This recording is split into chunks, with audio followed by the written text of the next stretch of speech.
Bulletin शुरुआत में वाक़े ख़बर दी तो कराची पुलिस के DSP उमेर तारिक बाजारी पारा प्राइवेट पार्टी हलाइण जो निक्षाप थियो आहे। अवांखे ॿुधायो त उमेर तारिक बाजारी पंहिंजे प्राइवेट पार्टी में नौकरी तां बरतरफ़ पुलिस एहलकारनि खे बि रखियो।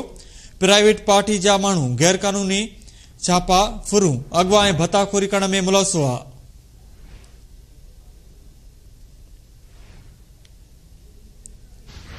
अवांखे ॿुधायो त प्राइवेट पार्टी में बदनाम मंशात फिरोज वकास उर्फ दानिश तनोली बरतरफ़ एहलकार सैद वकार शाह शामिल आहिनि।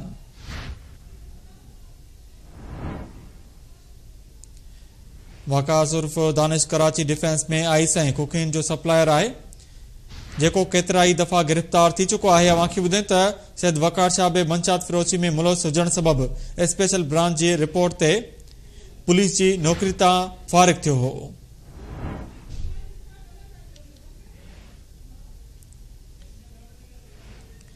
अवांखे अपडेट कयो त कराची पुलिस जे DSP उमेर तारिक बाजारी पारां प्राइवेट पार्टी हलाइण जो इंकशाफ थियो आहे। उमेर तारिक बाजारी पंहिंजे प्राइवेट पार्टी में नौकरी तां बरतरफ़ पुलिस एहलकारनि खे रखियो। प्राइवेट पार्टी जा माण्हू गैर कानूनी छापा फुरूं अगवा ऐं भत्ताखोरी करण में मुलविस हुआ। इन हवाले सां वधीक तफ़सील लाइन ते मौजूद आहे कराची खां अब्दुल्ला सोलंकी। जी अब्दुल्ला, तफ़सील ॾिजो। जी बिल्कुल, कराची पुलिस जे UT DSP उमेर तारिक बाजारी पारां प्राइवेट पार्टी हलाइण जो इंकशाफ थियो आहे। जॾहिं त उमेर बाजारी पंहिंजी प्राइवेट पार्टी में नौकरी तां बरतरफ़ थियल पुलिस एहलकार खे रखियो हो, जेके पुलिस एहलकार मुख़्तलिफ़ ॾोहनि में बरतरफ़ थियल हुआ। उन सां गॾु प्राइवेट पार्टी जा माण्हू गैर कानूनी छापा फुरूं शॉर्ट टर्म किडनैपिंग ऐं भत्ताखोरी करण में मुलविस हुया।